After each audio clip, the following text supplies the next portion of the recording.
Welcome back. Now, Snagit will allow you to share your screenshot into other desktop-based applications.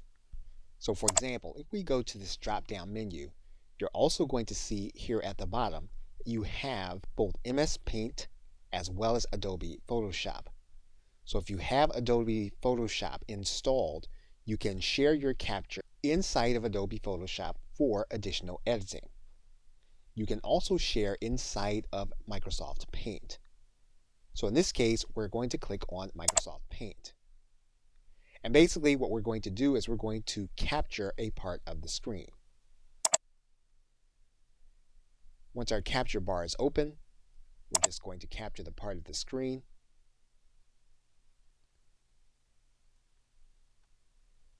And then what we're going to do is we're going to see a place to put our file name. We'll then click Save. Then we'll see our image come into our program. Okay, so with that, thanks, and I will see you in another video.